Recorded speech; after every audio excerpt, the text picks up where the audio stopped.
Moi, Sophie Bouloris, conseillère aux entreprises agricoles urbaines, responsable des formations et de l'incubateur chez Montréal Culteur. Et puis Pascal, qui est conseillère au maillage également chez Montréal Culteur. Je vais commencer par faire un petit topo sur le programme Montréal Culteur, qui est un projet du laboratoire sur l'agriculture urbaine, OLAB de son petit nom. OLAB, qui est un OBNL pan-québécois qui travaille depuis maintenant 13 ans, plus de 13 ans sur des questions d'agriculture urbaine au sens large, donc sur la question de la production, de l'inclusion sociale, commercialisation, et tout ce qui est entre ça. Bref, c'est très, très large. Et avec les années, s'est rendu compte qu'il y avait une lacune au niveau accompagnement entrepreneurial pour les agriculteurs urbains. Alors, c'est là qu'on intervient. Montréal Culteur a vu le jour en octobre 2021, donc ça fait pas encore un an. Bientôt, on va fêter et souffler notre première bougie. Et donc, c'était, voilà, c'est le programme Montréal Culteur très, très brièvement. Le programme Montréal Culteur n'existerait pas si ce n'était pas du soutien financier de deux grands partenaires majeurs qui sont la Ville de Montréal et le ministère de l'Environnement et de la lutte contre les changements climatiques.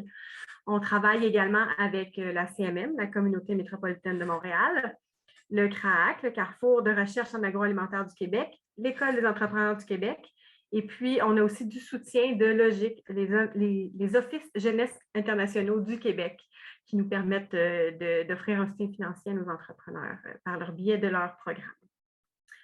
Alors, aujourd'hui, on va couvrir les deux appels à projets, l'appel à projet incubateur, l'appel à projet maillage. On en avait parlé un peu, Pascal et moi, on les a présentés lors du cocktail de lancement qui avait lieu jeudi dernier. On avait passé à peu près 2 minutes éclairs chacune là-dessus. Là, on va passer un peu plus de temps. Puis après ça, Pascal va vous donner des petits trucs et astuces, vous parler des activités de suivi. Et puis, elle va aussi vous présenter les espaces qui vont être disponibles pour le maillage. Puis, à la toute fin, on va avoir une période de questions.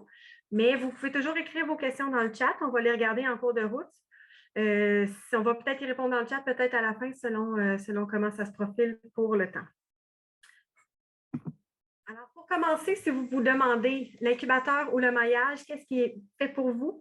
Très brièvement, l'incubateur, c'est pour vous si vous êtes au stade de démarrage et que vous avez besoin d'être accompagné, soit pour peaufiner votre projet d'entreprise ou que ce soit votre modèle d'affaires, votre mise en marché, votre technique de production.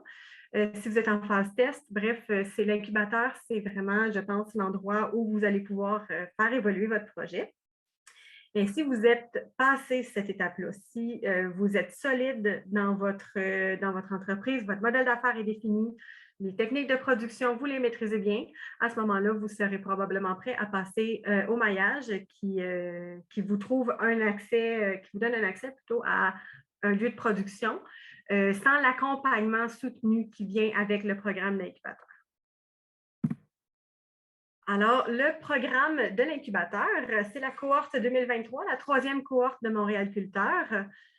Qu'est-ce que c'est l'incubateur? C'est un programme d'accompagnement, comme je vous le disais, pour vous aider à démarrer votre projet d'agriculture urbaine, commerciale ou d'économie sociale sur des bases solides. La mission de Montréal Culteur, c'est vraiment de favoriser des entreprises qui sont pérennes et qui vont pouvoir contribuer de façon durable à l'offre agricole sur la ville de Montréal. Et tout ça, ça se passe au sein d'un espace unique qui est la centrale agricole à Antique. Les projets incubés évoluent donc dans un écosystème qui est dynamique. Les entrepreneurs sont amenés à côtoyer d'autres agriculteurs urbains au quotidien, ce qui est extrêmement stimulant pour les entreprises qui démarrent. En quelques mots, c'est quoi la centrale agricole? C'est une coopérative de solidarité sous la forme d'un motel agricole, c'est-à-dire un lieu, un bâtiment industriel que 19 entreprises d'agriculture urbaine ont investi et qui se partagent des services en commun, des ressources matérielles en commun également. La mission de la centrale agricole, c'est vraiment, dans le fond, d'offrir des biens et services pour ses membres qui sont des agriculteurs urbains ou des gens qui gravitent autour de l'agriculture urbaine. Ça peut être des transformateurs, par exemple. En tout cas, c'est une offre qui est vraiment unique au Québec, voire au Canada. La centrale agricole, c'est vraiment the place to be pour les agriculteurs urbains, ou du moins la place pour commencer. Dans les ressources qui sont partagées à la centrale agricole, les services qui sont disponibles et qui sont aussi disponibles aux incubés, il y a la chambre froide, ce que vous voyez en haut à gauche. Je vais y aller dans l'ordre habituel. Ensuite, une salle de réunion, une salle de travail, de coworking où vous pouvez partager des idées, brasser des idées. C'est également là qu'il y a la machine à café. C'est là qu'il y a des bonnes discussions qui se passent et les meilleures idées qui ressortent, selon dicton. Il y a une cuisine de transformation qui est vraiment pour la recherche et développement. C'est une petite cuisine. Ce n'est pas une cuisine industrielle pour faire de la production, mais pour des agriculteurs qui cherchent à développer un volet de transformation avec leurs produits. C'est un espace qui est tout à fait adapté. Il y a aussi un déshydrateur industriel qui vient d'être ajouté à ça. Et puis finalement, il y a une station de lavage qui est partagée également. Être incubé, c'est donc un accès privilégié à toutes les ressources que je viens de mentionner. Mais c'est aussi évidemment un accès à un local ou un espace de production. Quand on parle d'agriculture intérieure, on a 3 espaces disponibles. C'est dans un local thermorégulé qui est partagé avec un incubé ou une salle de semis selon la configuration de la salle. Et puis, le projet qui va être, on accepte aussi des projets sur les toits. Sur les toits, c'est également le toit de la centrale agricole. Et puis ça, c'est un espace qui est jusqu'à 1000 pieds carrés, donc un petit peu plus grand. Ces espaces-là, ce sont des coquilles blanches, comme on pourrait dire, c'est-à-dire qu'ils ne contiennent rien. Le local de production intérieure, il est, comme je le disais, thermorégulé, mais sinon, il n'y a pas d'étagère, il n'y a pas de table, il n'y a pas tout ce qui est spécifique à votre production, c'est à l'incubateur, à l'incubé plutôt de le fournir. Il y a aussi à l'intérieur de cette même salle un espace de production de semis qui vous est accessible. On demande une petite formation pour y accéder, seulement pour des questions de salubrité. Mais une fois que vous avez fait cette petite formation-là, vous pouvez produire vos semis pour votre production liée à l'incubateur sans problème. C'est un accès libre. Également, dans l'incubateur, il y a un accompagnement bonifié, comme je le disais, via des parcours de formation, un parcours démarrage d'entreprise et un parcours stratégie de vente et commercialisation. Il y a du service conseil qui est certifié par AgriConseil. Ça, c'est un service qui est inclus dans le forfait, 20 heures d'accompagnement. Et puis, au-delà des 20 heures, c'est un service payant qu'on offre également au sein de Montréal Culteur qui peut poursuivre l'accompagnement qui a été débuté pendant les 20 heures de l'incubation. 20 heures, c'est quand même pas mal. Ça vous permet d'avancer notablement dans votre projet, ceci dit.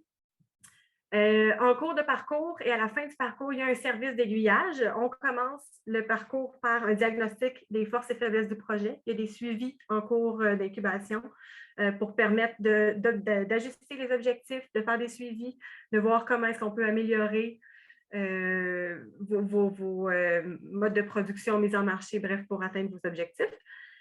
Et puis, évidemment, il y a un service de maillage post-incubation pour vous permettre de voler de vos propres ailes après pour continuer votre projet que vous aurez démarré et solidifié au sein de l'incubateur de Montréal Culteur. C'est un service qu'on estime à une valeur de 20 000 $. Le coût pour les incubés, c'est de 360 $.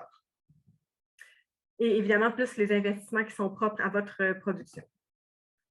Donc, nos attentes par rapport aux incubés, c'est d'aller chercher votre NIM bénéficiaire auprès du MAPAC. Ce n'est pas une procédure qui prend beaucoup de temps. Ça, c'est le temps d'un appel, expliquer votre projet à un conseiller du MAPAC qui va confirmer le sérieux de votre projet, que vous n'êtes pas, que ce n'est pas un projet qui est complètement dans les nuages. Également, parce qu'on s'attend que les incubés travaillent activement sur le projet qui vise à développer leur modèle d'affaires, le plan financier, le mode de production, la mise en marché durant les 11 mois de l'incubation. Bref, ce n'est pas nécessairement qu'on veut que vous soyez à temps plein sur le projet, mais on veut qu'il y ait des objectifs clairement définis et qu'il y ait un travail conséquent qui soit fait vers la réalisation de ces objectifs-là. C'est possible également qu'on vous demande de partager des données de production agricole, non sensibles évidemment, ça dans le but de mieux documenter les recherches sur l'agriculture urbaine commerciale.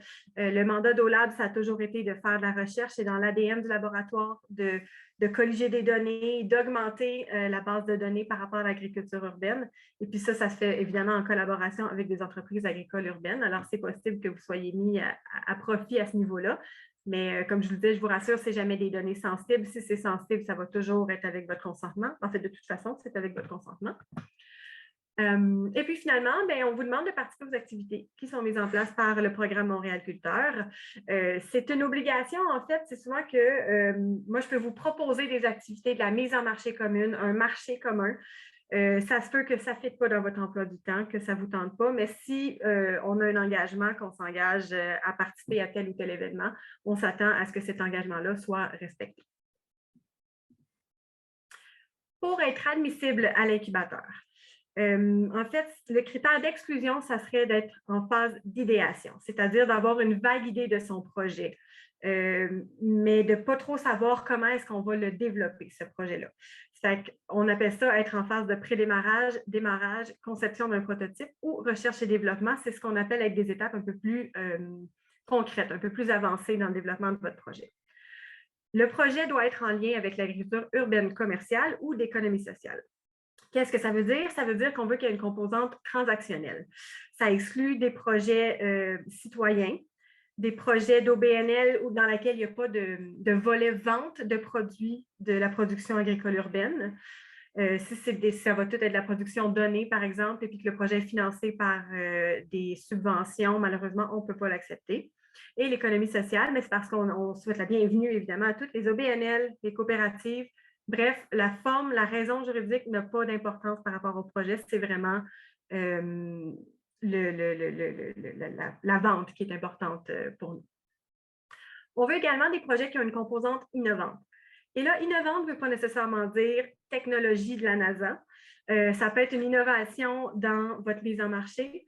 Ça peut être une innovation dans la production sans que ce soit complètement révolutionnaire nécessairement.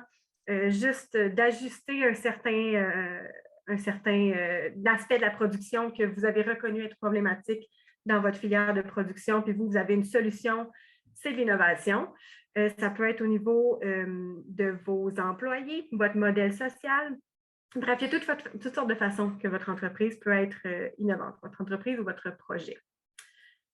On veut aussi que vous soyez en mesure de démontrer que vous avez les compétences et les habiletés pour mener à terme votre projet. Évidemment, on veut aussi que vous établissiez votre projet dans l'agglomération de Montréal, 12 mois suivant la fin du parcours d'incubation. Ça serait avec l'aide de Pascal par la suite avec le maillage. C'est possible que les plans changent en cours de route, mais on veut vraiment que votre intention de départ, ça soit Montréal, votre priorité, ça soit la ville de Montréal. Les critères d'évaluation, ils sont disponibles dans une trousse qui est à votre disposition sur le site Internet, mais je vais quand même les réviser rapidement ici. Si vous avez des questions, vous pouvez soit consulter la trousse, soit nous poser des questions à la période de questions ou par la suite après ce webinaire-là. Donc, nous, ce qu'on va regarder, c'est est-ce que votre projet est clairement défini et est-ce que les porteurs de projet sont outillés pour mener à bien ce projet-là. On regarde donc, comme je disais, l'originalité, l'innovation, mais aussi comment le projet va s'intégrer dans la centrale agricole avec les autres entreprises. On veut voir aussi que vous avez un minimum d'études de marché. Ça ne veut pas dire que vous connaissez parfaitement votre niche, que votre clientèle cible est super bien définie, mais ça veut dire que vous connaissez quand même vos compétiteurs. Qui d'autre fait déjà ce que vous voulez faire comme projet d'entreprise? Un plan marketing, un plan de mise en marché, on veut que vous ayez une amorce de réflexion là-dessus également. Le plan des opérations, le processus de réalisation, c'est important de démontrer que vous le comprenez. Ça ne veut pas dire que vous le maîtrisez à 100 % encore une fois, mais vous savez dans quoi vous vous embarquez. Et puis, on veut qu'il y ait un prospect de viabilité financière effectivement au projet si on veut qu'il survive et qu'il ait au-delà de l'incubateur. Et puis, les petits points bonus, évidemment, s'il y a des retombées socio-économiques et environnementales à votre projet. Si vous démontrez une compatibilité entre des organisations, aussi nous, de notre côté, aussi quand on voit les candidatures qu'on reçoit pour l'incubateur, on peut privilégier certaines entreprises, certains projets qui ont une compatibilité particulièrement intéressante, qu'on se dit, ça va faire une belle synergie au sein de l'incubateur. En termes de faisabilité technique, ce que vous voyez en haut de la page, Juste un petit mot là-dessus. Ce qu'on veut dire par ça, c'est que l'espace qu'on vous offre, bien, il peut répondre à vos besoins. C'est-à-dire en termes d'espace, en termes de l'électricité. Ça se peut qu'on vous demande de réviser votre projet si jamais votre demande en électricité est trop faible pour ce qu'on peut vous offrir. Mais c'est également un critère de sélection, c'est un peu un préalable dans le fond. Comment déposer un dossier? Je vous ai parlé de la trousse de participation. Je vais revenir un peu plus tard sur certains documents qui s'y trouvent. Donc, ça se télécharge sur le site de Montréal Culteur. Il y a des activités de soutien qui sont prévues également. La participation est optionnelle, mais évidemment, c'est fortement conseillé. Pascal va vous en parler un petit peu plus tard. Et puis après, bien, vous soumettez un dossier complet en un seul courriel, idéalement, à l'adresse courriel sophie.baudris@au-lab.ca d'ici le 30 novembre avant minuit. Ça vous donne quand même deux mois pour travailler votre projet, 2 mois et demi. Et puis, un conseil que je vous donne, c'est que nous, on va prendre le temps de préanalyser les dossiers. Alors, plus vous soumettez tôt, plus on va avoir du temps pour préanalyser vos dossiers et puis vous permettre d'améliorer votre candidature. Alors, on va faire un petit conseil, vous permettre d'ajuster des petites lacunes. Ça ne sera jamais rien de majeur, mais ça peut être une belle façon de vous mettre plus de chance de votre côté pour avoir une candidature très vendeuse. Au niveau de l'échéancier, le webinaire informatif, le 22 septembre, c'est aujourd'hui.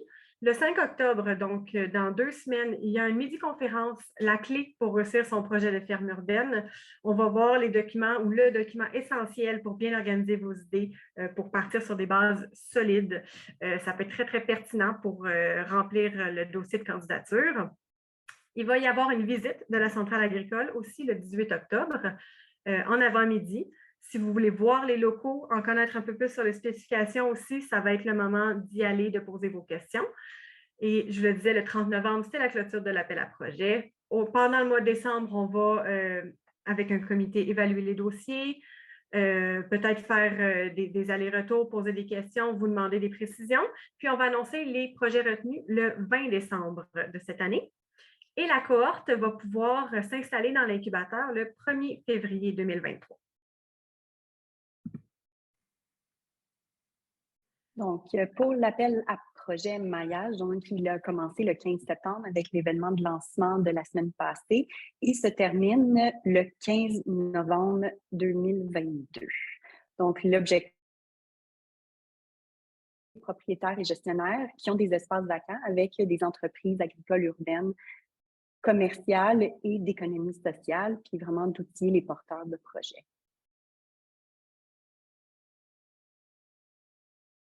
Prochain, Sophie. Alors, le maillage, en quelques mots, c'est vraiment de mailler, de mettre en relation les propriétaires et gestionnaires qui ont des espaces et puis de les mettre en lien avec des projets d'agriculture qui cherchent des espaces de production. Être maillé, c'est premièrement trouver un espace pour s'établir, que ça soit en toi, que ça soit sur toi, que ça soit sur un terrain ou bien en espace d'intérieur. Ça donne aussi accès à des formations, donc les formations dont Sophie a parlé un peu plus tôt, que ça soit celui de démarrage ou stratégie de vente et commercialisation. Je pense que c'est bien ça le titre. Et il y a aussi un accompagnement avec des experts de l'agriculture urbaine, surtout en agronomique et agroéconomique. On fait aussi de l'aiguillage vers les ressources financières. Donc, si vous cherchez du financement, si vous cherchez des différentes subventions, on est là pour vous orienter. On a un répertoire de plus de 100 subventions et prêts, financements de toutes sortes. On a aussi des experts techniques en ingénierie, architectes, et on parle aussi avec des questions de législation. Et aussi, dès que vous avez un match avec un propriétaire, on est là pour le soutien de l'élaboration, de l'entente d'occupation. Puis on peut faire aussi à travers nos différentes activités, l'introduction aux différents acteurs du réseau bioalimentaire montréalais. Donc, les critères d'admissibilité pour faire partie du maillage, c'est avoir la ferme intention d'établir son projet agricole dans l'agglomération de Montréal, donc sur l'île de Montréal, d'ici la fin 2023. faut aussi montrer à travers votre plan d'affaires et vos plans financiers la viabilité financière de votre projet. Fait que s'assurer qu'à long terme, si vous soyez capable de soutenir votre production. Proposer aussi un projet qui est lié à l'agriculture urbaine, commerciale et d'économie sociale. Donc, on n'accepte pas tout ce qui est projet communautaire, social. Il peut avoir un volet social, mais il faut que ça soit d'économie sociale pour pouvoir être accepté au sein de l'appel à projet. On recommande fortement, en fait, d'avoir de l'expérience ou une formation en agriculture urbaine, puis aussi des formations qui sont pertinentes en lien avec le projet, que ça soit sur la production, la gestion, l'entrepreneuriat, les communications et marketing, c'est toujours recommandé. Puis, vous pouvez participer aussi activement aux différentes étapes de l'appel à projet maillage. Donc, s'il y a des il y a des formations, des activités, des rencontres et tout, des visites aussi, des sites, on recommande fortement de participer. Comment déposer un dossier? Donc, vous pouvez commencer par aller consulter sur notre site web les 9 espaces vacants proposés, que ce soit toit, sol ou en intérieur. Vous pouvez regarder les différents choix. À partir de là aussi, vous pouvez télécharger la trousse de participation. À l'intérieur, il y a un guide. Donc, lire le guide, il y a beaucoup d'informations au sein du guide et ça vous permettra d'avoir une meilleure idée de qu'est-ce qu'on recherche aussi au niveau de grille d'analyse et tout. Vous pouvez participer aux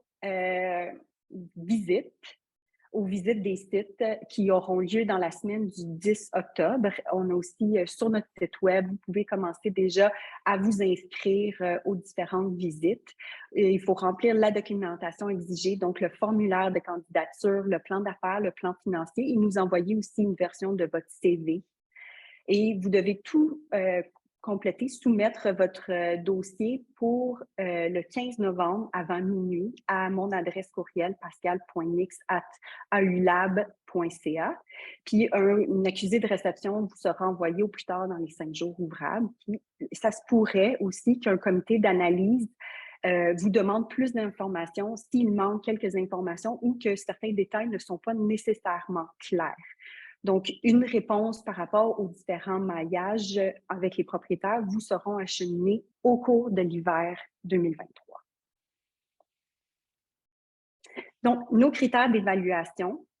Si vous voulez plus d'informations à ce niveau-là, il y a toute la grille d'analyse dans notre guide, en fait, d'appel à projet maillage, mais les grandes lignes sont vraiment au niveau, on va regarder beaucoup la gouvernance de l'organisation, donc votre mission, votre vision, vos connaissances et compétences entrepreneurs. Fait qu'on va regarder d'où provient, où êtes-vous allé, en fait, est-ce que vous avez une bonne connaissance, en fait, de l'agriculture urbaine et de votre production? Vous avez fait de recherche et développement et autres formations pertinentes.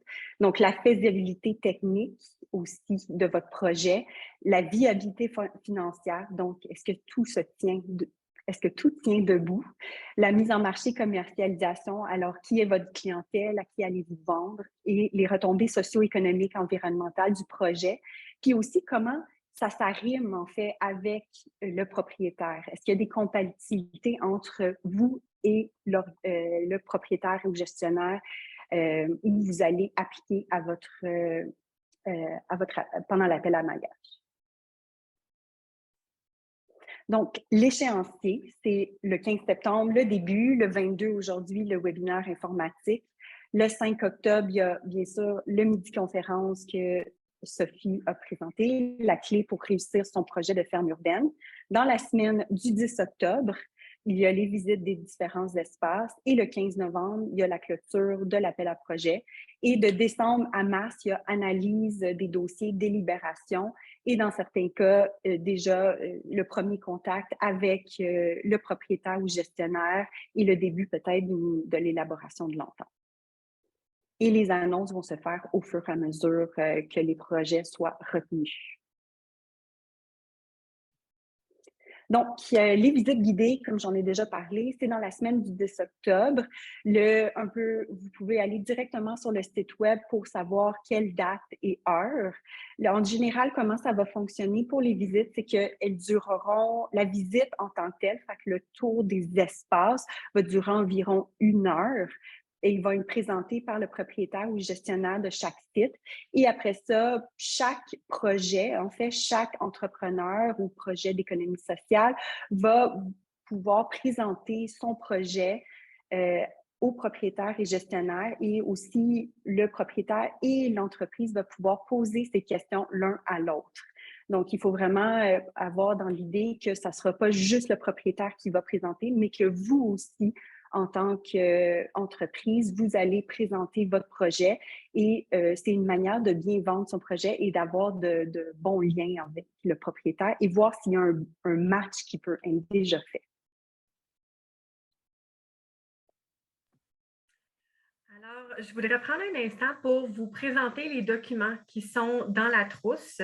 On a mis des nouveaux documents en ligne cette semaine. Si vous avez déjà jeté un œil à la trousse, je vous avise qu'il y a des versions améliorées qui ont été mises en ligne. La trousse contient, rapidement, je pense qu'on en a mentionné, mais dans les deux cas, pour l'appel à projet incubateur et pour le maillage, un guide. C'est 2 trousses séparées en passant. Faites attention, si vous l'appliquez pour l'un ou pour l'autre, de vous assurer de télécharger la bonne trousse. Ils sont sur les pages respectives des appels à projet sur le site de Montréal Culteur. Et donc, chaque trousse comprend un guide de présentation qui est très important à lire. Je vous invite à consulter attentivement son contenu pour vous assurer de remplir les documents dans les règles de l'art. Il y a un formulaire de candidature qui est juste un résumé de votre projet, une présentation sommaire, si on veut. Également, un plan d'affaires et un plan financier. Je vais vous présenter rapidement les documents. Je ne passerai pas à travers ligne par ligne, mais simplement pour que vous ayez une idée de ce que vous allez avoir à présenter. C'est un plan d'affaires qui est un peu, qui est un peu écourté par rapport à un plan d'affaires régulier, c'est-à-dire que nous, on regarde certains aspects qui sont pas nécessairement, on regarde, il y a certains aspects qui sont dans un plan d'affaires que nous, on ne va pas nécessairement regarder. Si vous avez déjà un plan d'affaires, ce qu'on vous invite à faire, c'est de copier-coller simplement les informations dans cette version-là. Alors, vous voyez à l'écran, on vous demande premièrement une description de votre projet, un historique de votre projet, la genèse, vos motivations, bref, parlez-nous de vous un peu. On veut savoir qui vous êtes, c'est l'occasion de vous mettre de l'avant, de savoir c'est quoi les qualités que vous possédez qui vont vous permettre de propulser votre projet, que tout roule comme sur des roulettes. On vous demande aussi si jamais vous voulez faire des activités qui ne sont pas de la production agricole, que ce soit de la formation, que ce soit des visites guidées, bref, qu'en sais-je, on vous demande aussi de le préciser ici. On va vous demander de parler, pardon, j'ai de la misère avec la souris. On va vous demander de parler aussi de la vision et la mission de votre entreprise. Dans le fond, la raison d'être, pourquoi vous voulez faire votre projet d'entreprise, qu'est-ce qui vous motive, qu'est-ce que ça fait ressortir en vous, votre projet, et puis qu'est-ce que vous voulez offrir à votre clientèle ou aux citoyens de Montréal avec votre projet. Donc, les porteurs de projet, j'en ai parlé un petit peu. Nous mentionner aussi si vous êtes à temps plein sur le projet, si vous êtes plusieurs, si vous avez des partenaires, indiquez-le. On va vous demander rapidement la structure juridique de votre entreprise ou la structure prévue dans le cas de l'incubateur si jamais vous n'êtes pas encore formé légalement. Les rôles de chacun. Et là, il y a des sections que vous allez voir dans la version de l'incubateur, la version du plan d'affaires de l'incubateur qui sont grisées. C'est des informations qui ne sont pas obligatoires à remplir pour postuler à l'incubateur. Elles le sont pour le maillage toutefois.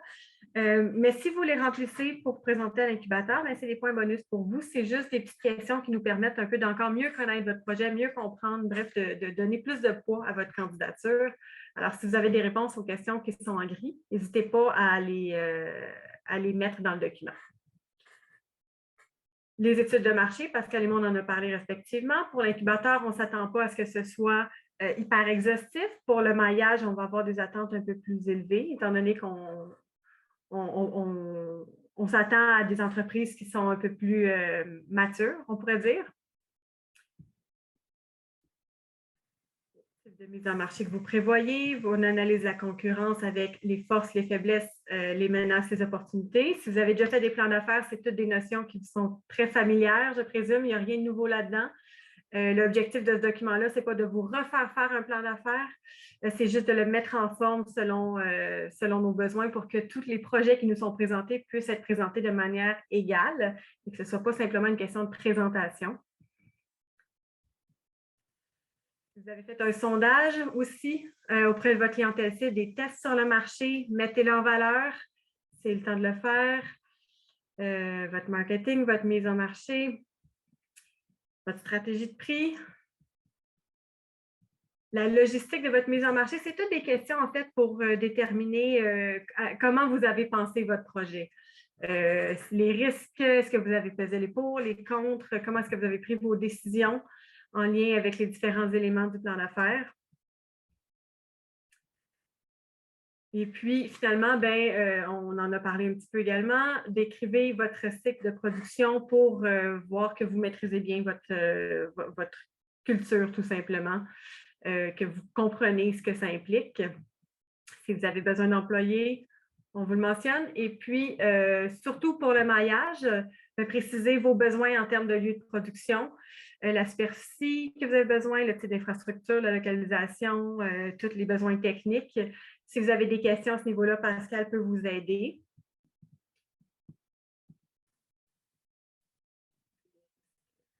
Donc voilà, je voulais parcourir rapidement. Je l'ai fait vite parce que c'est un peu ce qu'on va couvrir pendant la midi-conférence le 5 octobre. Mais je voulais vous présenter donc la mise en forme du document puis vous préciser, comme je le disais, que si vous avez déjà un plan d'affaires, préférablement, rentrez quand même dans ce document-là les informations qu'on demande dans le but de mettre tout le monde sur un même pied d'égalité. Un autre document important à fournir, c'est le plan financier. Alors, c'est un document Excel qu'on a préparé avec les onglets normaux d'un budget, d'un projet de production, des budgets de trésorerie, d'investissement. La version pour l'incubateur, elle est simplifiée. Il y a seulement 3 onglets à remplir. Pour le maillage, on a plus d'onglets qu'on vous demande de remplir. Si vous avez besoin d'aide pour remplir ces documents-là, ça ne sera pas Pascal ou moi, mais sachez que le laboratoire sur l'agriculture urbaine offre du service conseil qui est accrédité par AgriConseil, dont j'en parlais plus tôt. On a des agroéconomistes qui peuvent vous aider à remplir ces documents-là, vous aiguiller un peu. Et puis, ces personnes-là ne sont pas, je tiens à le préciser, ces personnes-là ne font pas partie des comités aviseurs et des comités décisionnels pour le choix des projets reçus. Alors,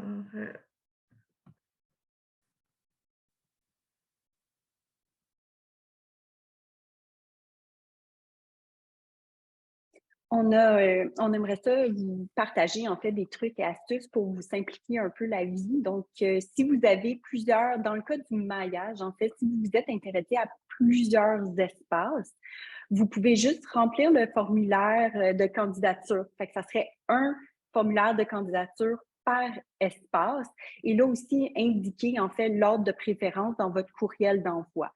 Fait que si vous êtes intéressé par 2 toits, par exemple, mettez celui que vous priorisez à 1 et celui que vous souhaitez le moins à peut-être 2. Donc, comme ça. Donc, tout dépendamment des espaces qui vous intéressent, il faut juste assurer de remplir au moins un formulaire de candidature par espace et vraiment être précis sur le fait de quel espace vous intéresse en priorité et celui qui vous intéresse le moins. Dans le cas de maillage et incubateur, on va un courriel par entreprise pour l'ensemble des documents. Fait que s'il vous plaît, ne pas nous envoyer plusieurs courriels. Si vous avez vos documents sont trop lourds, peut-être vous pouvez nous faire un WeTransfer.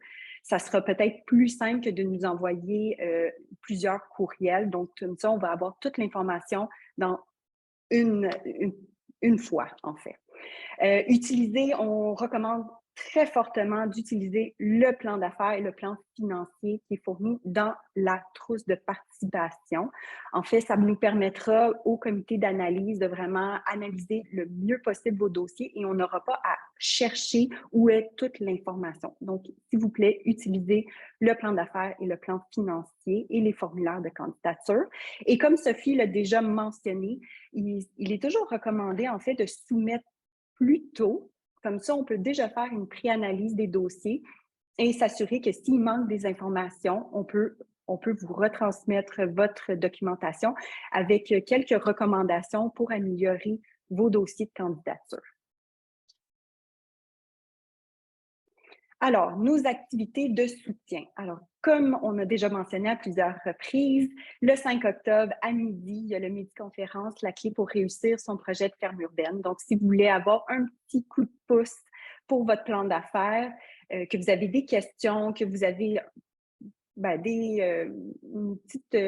vous n'êtes pas sûr de qu'est-ce que vous voulez faire ou qu'est-ce que vous voulez mettre ou quoi mettre où, bien, Sophie est là pour répondre à vos questions et présenter un peu plus en détail le plan d'affaires et la manière de le remplir. Aussi, on va fournir des plages horaires d'accompagnement à travers tous nos appels à projets. Donc, c'est sur rendez-vous. C'est aussi disponible sur le site de Montréal Culteur. Donc, vous pouvez aller vous inscrire sur le site web. Il va y avoir un petit onglet qui dit plage horaire d'accompagnement. C'est variable d'une semaine à l'autre. Ces rendez-vous-là sont d'à peu près 30 minutes chaque et on peut répondre à toutes vos questions sur l'incubateur et aussi sur le maillage. Donc, on est disponible pour vous à travers toute la période de des appels à projets. Et aussi, si vous voulez aller un peu plus loin dans votre accompagnement, il y a le service conseil personnalisé. C'est payant dans ce cas-ci, mais vous pouvez aller chercher de l'aide du laboratoire, des experts du laboratoire sur l'agriculture urbaine en agronomie et en agroéconomie. Alors, on serait rendu présentement à les espaces de maillage. Donc, j'aimerais remercier à nos partenaires de maillage, Dermico et les laboratoires Druide, HS Immeubles, la Bibliothèque de Pierrefonds, l'Office municipal d'habitation de Montréal et Grand Potager. Donc, premier espace, c'est l'espace en serre qui est mis de l'avant par Grand Potager.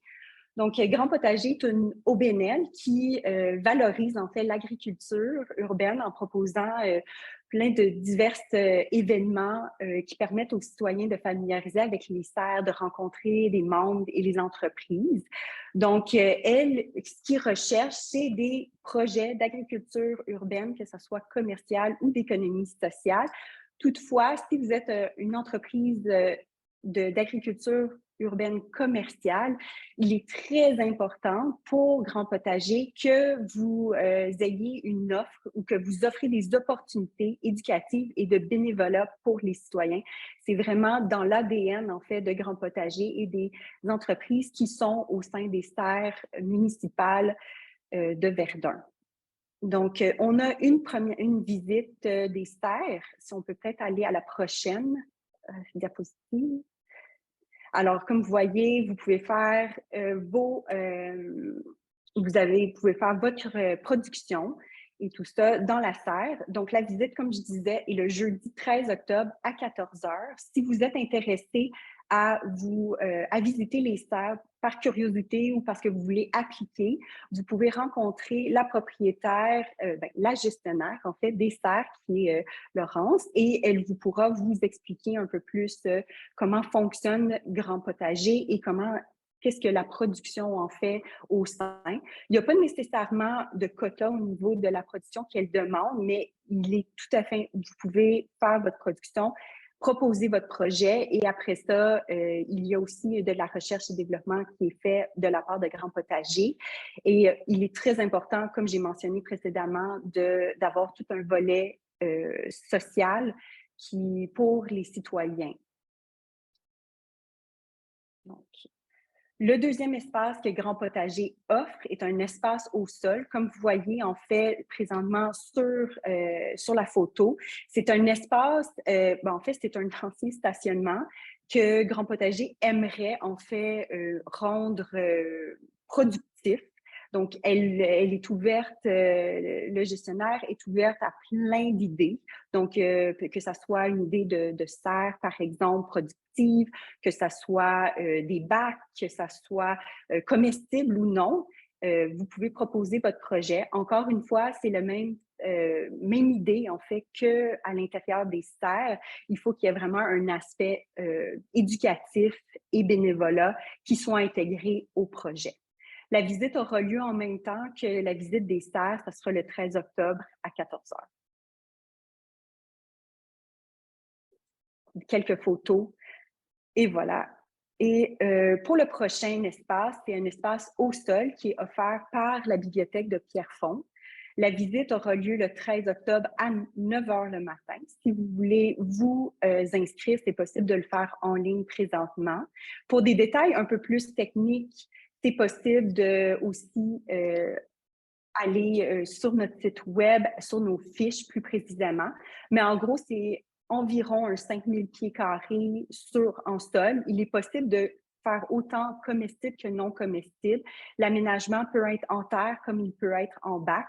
C'est à vous d'aller voir de proposer vos projets à la bibliothèque et c'est la meilleure manière de rentrer en contact et c'est de venir aux visites et de rencontrer en fait les gestionnaires de l'espace de la bibliothèque qui vous montreront un peu, en fait, vous pourrez échanger là-dessus. Au niveau de la bibliothèque aussi, eux, ce qui les intéresse énormément, ça serait un partenariat en fait avec une ferme urbaine. Et de cette manière-là, ça serait comme un échange en fait qui serait mis de l'avant par rapport à ça. Il y a aussi des possibilités d'avoir accès à un marché public qui est dans les environs, aussi de faire des synergies avec le café de la bibliothèque.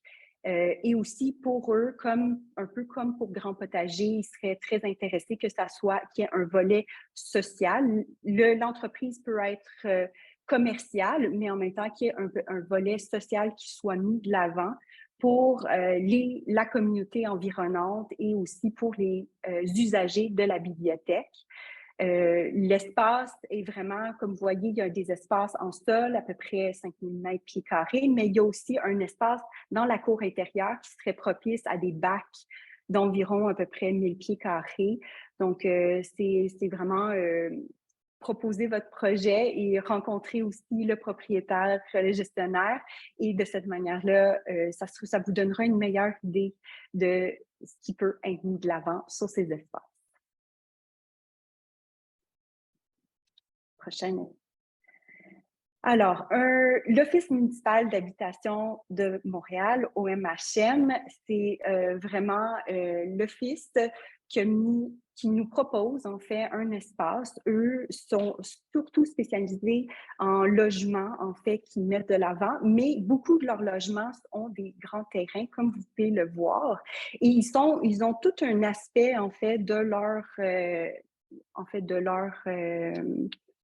entreprise, de leur organisme, devrais-je dire, où ils aimeraient mettre de l'avant beaucoup plus de développement durable et de l'agriculture urbaine. Donc, ils sont très intéressés à aller de l'avant pour avoir un projet d'agriculture urbaine. Ils aimeraient que le projet, que ce soit encore une fois, agriculture urbaine commerciale ou d'économie sociale, qui est un aspect volet où on intègre aussi la communauté environnante. Donc, ils sont très intéressés à voir que ce soit genre événements, ateliers, bénévolat. Ce serait vraiment important de faire des synergies avec la communauté de ce quartier-là. L'espace est à Pointe-aux-Trembles. Pour la visite, c'est le mardi 11 octobre à 10 h. Il y a beaucoup d'informations dans les fiches sur notre site Internet. Il y a aussi un accès par un stationnement, en fait, sur le coin de la rue où il est possible de laisser, en fait, un camion ou une voiture sans trop de problèmes. Alors, il est vraiment facile de charger, décharger votre matériel. Donc, ici, par contre, contrairement à la bibliothèque de Pierrefonds, cet espace-là, le sol est probablement contaminé. Donc, on ne peut pas proposer, en fait, d'aménagement comestible en sol, mais par contre, ça peut être comestible en bac. Sinon, vous pouvez être dans le non comestible pour en sol sans problème. L'espace sur toit, donc un espace sur toit proposé par Derme Eco et les laboratoires Druide. En fait, c'est un espace quand même assez grand, à peu près 15 000 pieds carrés, qui est mis à la disposition des entreprises agricoles, urbaines, commerciales ou d'économie sociale. La propriétaire travaille plus précisément dans les produits et soins, en fait, corporels. Donc, elle s'intéresse énormément à tout ce qui est produits cosmétiques, soins corporels, certifiés EcoCert et accessoires de spa. Juste en dessous, il y a tous ces laboratoires qui sont là. Il y a des espaces aussi pour faire pour faire des meetings, des rencontres, des ateliers, tout ça qui sont disponibles. Là aussi, un espace qui est un peu un solarium avec un espace pour les employés. Donc, il y a des synergies qui peuvent être faites entre l'entreprise et la propriétaire et ses employés. La propriétaire aimerait particulièrement avoir un partenariat avec une entreprise ou des entreprises. Elle est vraiment très ouverte à différents projets. Donc, ça peut être une synergie qui peut être faite entre une production et sa propre entreprise, sa propre organisation, elle serait très, très contente. Donc, elle a bien hâte de vous rencontrer le vendredi 14 octobre à 9h30. Donc, notre dernier propriétaire, HS Immeubles, ça fait quand même beaucoup d'années que Howard a des immeubles. En fait, c'est comme vraiment une entreprise familiale qui a commencé en fait en 1965. Donc, il a plusieurs édifices à travers le secteur du district central, proche de la centrale agricole d'ailleurs. Il nous propose plusieurs espaces intérieurs. Pour la visite, en fait, de deux de ces espaces-là, elle aura lieu le 11 octobre à 13h. Donc, c'est des espaces industriels principalement et donc qui permettent, en fait, de partir à zéro et d'arriver sur cet espace-là, sur un espace un peu plus white shell où il n'y a pas grand-chose, mais après ça, il est possible de construire puis d'aménager vos espaces comme vous désirez. C'est sûr qu'il faut avoir le OK du propriétaire, mais disons que ça donne un bel espace où jouer et commencer un projet d'agriculture urbaine. Donc, si vous désirez voir ces différents espaces-là, il y en a deux qui seront à visiter le 11 octobre. Et sinon, son troisième espace qui sera aussi à visiter le 11 octobre, mais il sera à 15h. C'est un espace sur toit. C'est un 65 000 pieds carrés, quand même très grand dans ce cas-ci. C'est aussi avec HS Immeubles. Donc, comme vous voyez sur la photo, il y a un petit espace de terrasse, en fait, pour les différents entreprises au sein du bâtiment. C'est surtout des entreprises un peu, beaucoup d'artistes qui sont présents. Il y a même une ferme urbaine qui est déjà présente dans ce bâtiment-là. Et donc, c'est une belle opportunité de faire des synergies avec les gens qui existent déjà, en fait, les entreprises qui sont déjà présentes dans le bâtiment. Donc, il y a possibilité de faire ça et on a une extraordinaire vue sur le Mont-Royal. Et il y a aussi une ruche qui est présente, mais peut-être pas active cette année.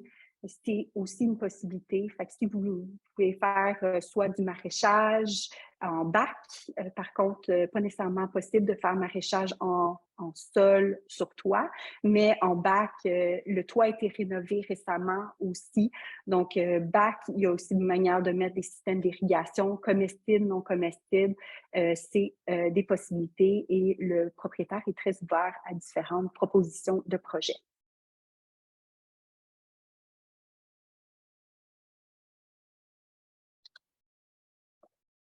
Donc, est-ce qu'il y aurait des questions pour nous à propos de ces différents. On est quand même passé, j'ai passé un peu de temps sur les espaces, mais si vous avez des questions plus précises, ça me fera plaisir d'y répondre. Si vous avez aussi des questions au niveau de qu'est-ce qu'il faut remplir, des documents, de la trousse de participation, aussi par rapport aux critères qui sont des différents projets, ils sont très les bienvenus. Pour ce qui est des espaces plus aussi précisément, j'aimerais rajouter que on va avoir les visites dans la semaine du 10 octobre. C'est vraiment le moment idéal pour rencontrer les propriétaires ou gestionnaires et de leur poser vos questions plus précisément. On est aussi, Sophie et moi, très disponibles. Vous pouvez soit nous écrire par courriel ou prendre rendez-vous avec les plages horaires d'accompagnement qui sont sur notre site web. Donc, ça nous permet de déjà prendre rendez-vous sans nécessairement passer par courriel, ce qui peut être beaucoup plus simple des fois.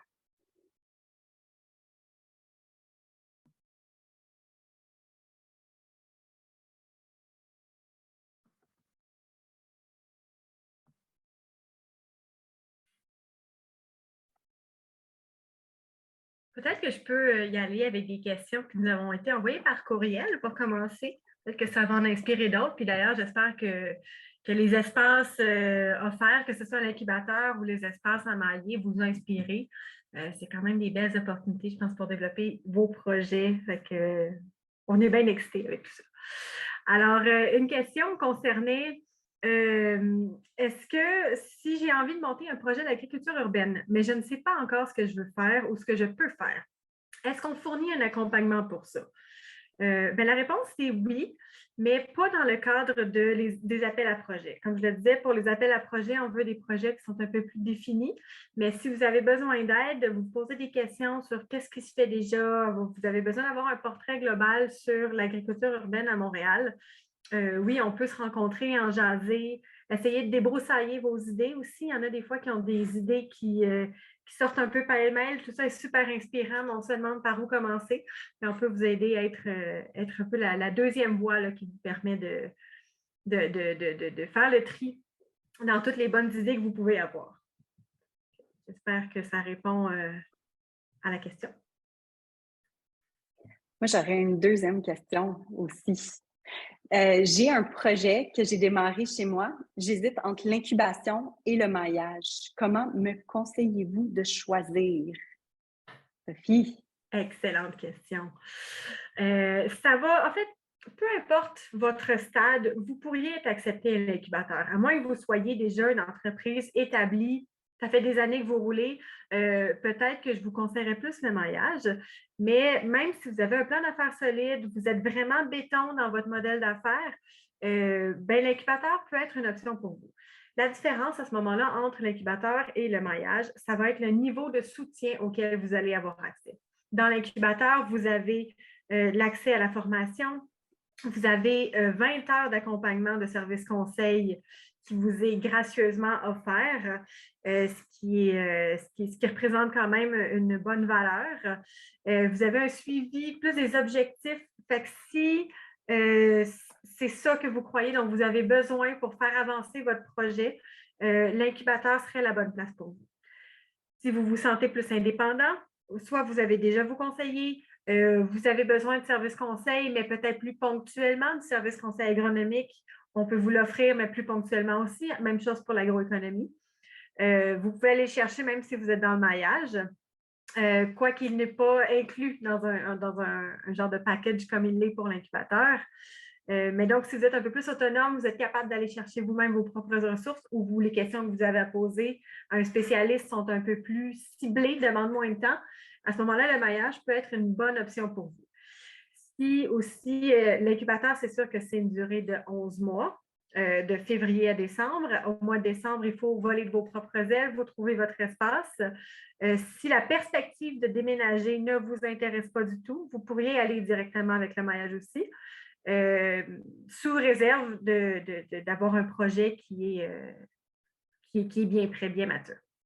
J'espère que ça répond à la question. Oui, merci. On a aussi une autre question qui est de est-ce que je Est-ce qu'il faut avoir déjà effectué des ventes de produits pour être maillé avec un espace? Oui, en général, quand vous êtes un peu plus avancé dans votre projet, vous devriez déjà avoir votre clientèle cible, vous avez aussi besoin d'avoir votre clientèle cible, vos produits et avoir déjà commencé à faire votre mise en marché, commercialisation. Donc, c'est déjà quand même le fait d'être le plus avancé que vous êtes, c'est sûr que c'est vraiment recommandé pour être maillé parce que comme ça, vous êtes sûr que votre entreprise sera pérenne dans le temps et l'espace. Est-ce qu'il y avait des questions dans le chat? Je n'ai pas une vue qui me permet de voir le chat. Je ne sais pas si, Pascal, tu peux aller. Pour l'instant, il n'y en a pas. Non, OK. Non, Merci. pour l'instant, il n'y en a pas. Mais j'aurais peut-être une autre question pour toi, Sophie. Je t'écoute. Est-ce que je peux m'inscrire à un parcours de formation et aussi postuler à l'incubateur? Bien sûr. Le parcours de formation, il est inclus dans le forfait incubateur. J'appelle ça un forfait parce que c'est vraiment, je veux insister sur le fait que c'est un ensemble de services.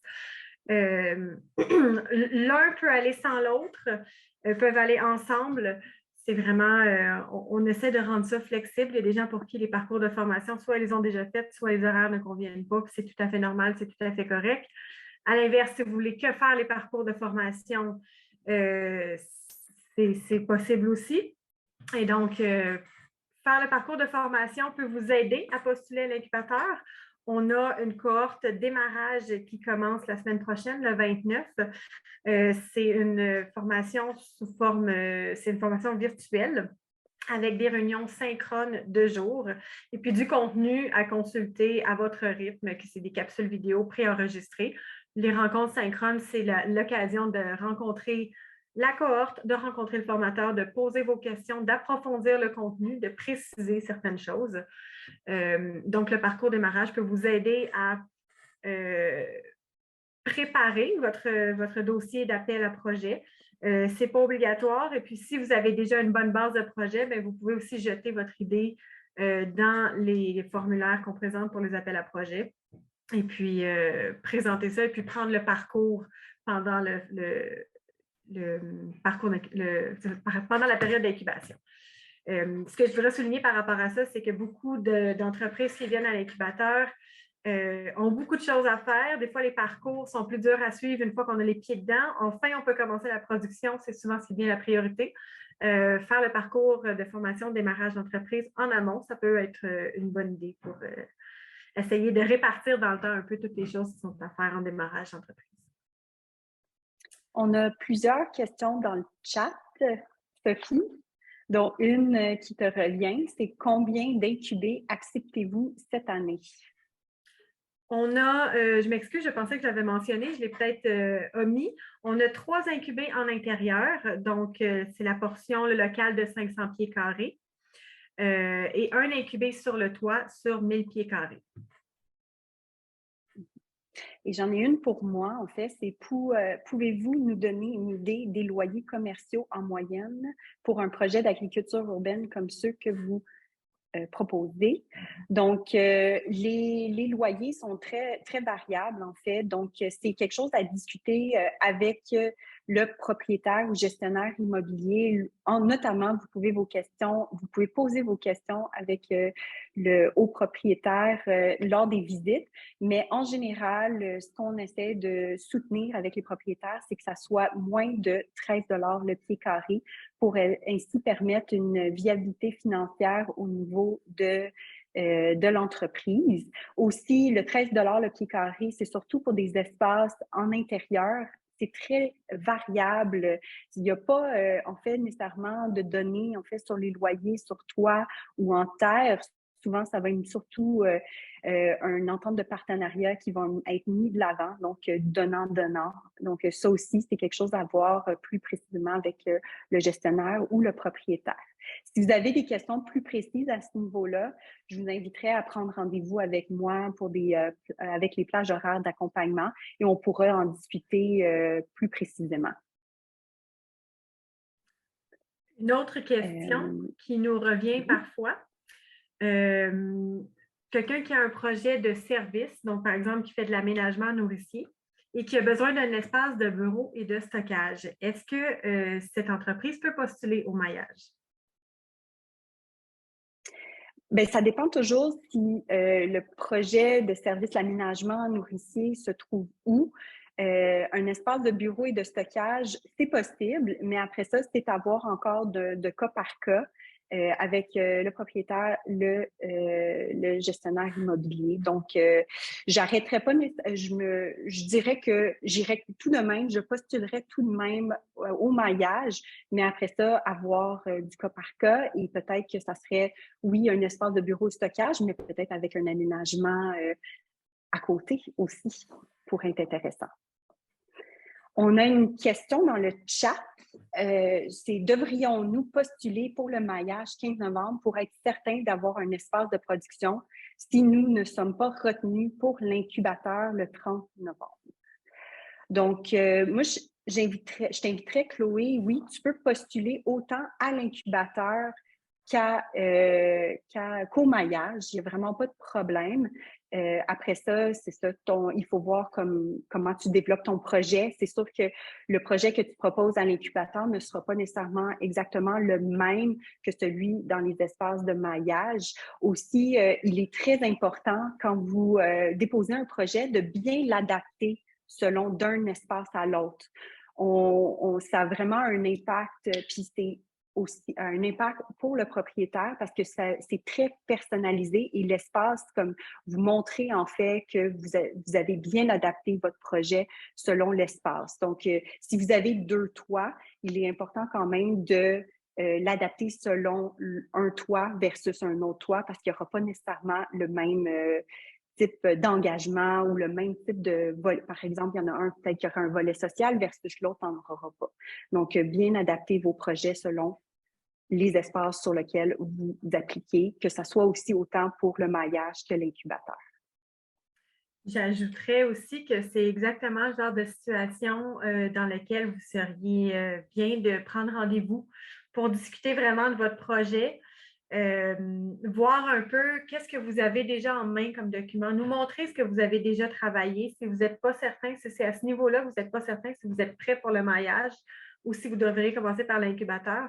Vous pouvez toujours prendre rendez-vous avec Pascal ou moi, puis on va regarder ça ensemble, puis vous dire ce qu'on juge que vous êtes indépendant déjà, vous êtes prêt à être maillé, ou si vous pourriez bénéficier pour le bien de votre projet d'avoir un accompagnement un peu plus soutenu. Ça peut être une façon de prendre une décision aussi. Ou, comme on a dit plusieurs fois, de postuler tôt, d'avoir un dossier de candidature qui est prêt tôt pour qu'on ait le temps de le réviser. Et puis, vous permettre de postuler à l'appel à projet maillage si on vous dit, ah oui, votre document, votre dossier, il est solide, bien, ça vous donne le temps de postuler, d'adapter votre projet aux espaces spécifiques que Pascal a présenté, comme elle l'a dit, de l'adapter au contexte aussi. Mais ça vous donne pas une deuxième chance, mais un deuxième tour, si on veut. Et on a une autre question de Micheline, c'est combien de projets ont été réalisés l'an dernier, à combien d'endroits? Donc, si on parle du maillage, on a présentement 4 projets qui ont été réalisés, plus plusieurs autres projets qui sont encore en cours de maillage. Fait que des fois, le maillage peut prendre un peu de temps, mais ça dépend vraiment d'un espace à un autre, ça fait aussi d'un propriétaire à un autre. Certains propriétaires peuvent, en quelques mois, ça peut être possible d'établir votre projet. Encore une fois, ce n'est pas exactement les mêmes propriétaires d'une année à l'autre qui proposent des espaces, donc ça peut être très variable. Donc, il faut toujours penser que oui, vous déposez votre projet à l'automne. Après ça, il y a quand même des analyses qui se font au sein de notre équipe, mais aussi auprès du propriétaire qui va discuter. Et quand il y a un match qui se fait, bien, il y a des discussions qui doivent s'entamer. Et ensuite, il y a l'entente d'élaboration qui doit être écrite et confirmée. Et donc, après ça, ça peut quand même prendre un peu de temps, mais ce n'est pas dans tous les cas. Des fois, c'est beaucoup plus rapide qu'on peut le penser.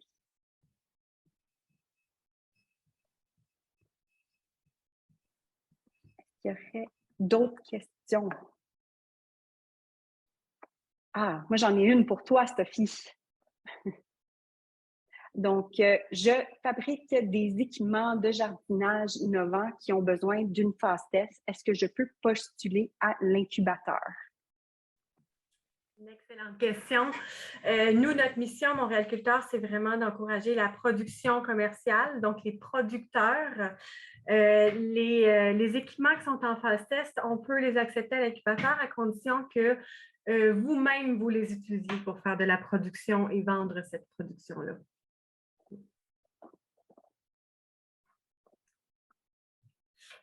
Une autre question qu'on a, c'est de qui est composé le comité décisionnel pour choisir les projets qui vont être retenus? Veux-tu y aller pour le maillage, Pascal? Oui, tout à fait. Donc, il va y avoir une première analyse qui consiste de l'équipe de Montréal Culteur, qui va faire une première analyse, une pré-analyse, si je peux me permettre de le dire ainsi. Et de cette manière-là, cette pré-analyse-là va permettre de faire des recommandations si, par exemple, il manquait des informations sur votre document. Après ça, quand votre dossier est complet, il va être remis au propriétaire gestionnaire immobilier pour voir les intérêts de chaque projet. Et il peut avoir aussi une demande du propriétaire pour un comité aviseur. Si vous êtes intéressé pour savoir qui est ce comité aviseur-là, il est sur notre site web dans la section équipe.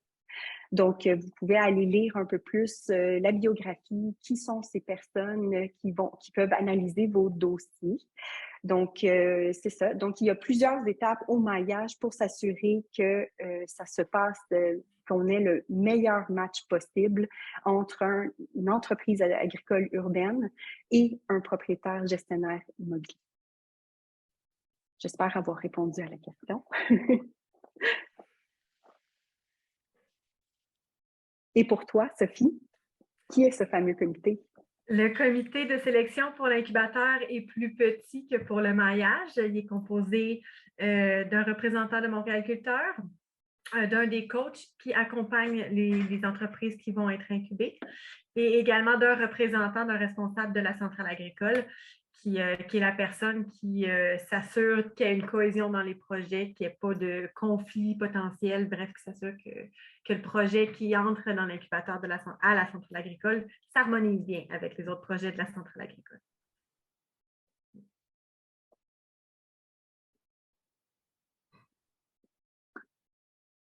Est-ce qu'on a d'autres questions qui sont rentrées dans le chat?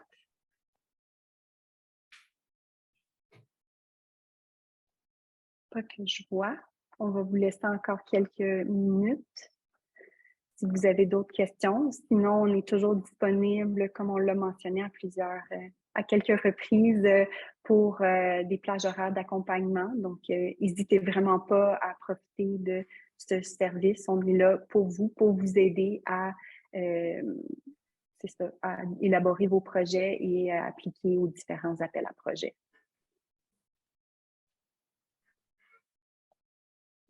Bien, s'il n'y a pas d'autres questions, je pense qu'on va conclure. Si vous avez des questions qui surgissent après le webinaire, n'hésitez pas à nous envoyer des courriels, à prendre rendez-vous via le service que Pascal a présenté plus tôt. On espère que ces beaux espaces-là vous inspirent, vous donnent envie de démarrer votre projet sur des bases solides. Puis nous, on est toujours vraiment enchantés de voir les projets se développer aussi. C'est super inspirant pour nous, c'est inspirant pour toute la communauté de l'agriculture urbaine.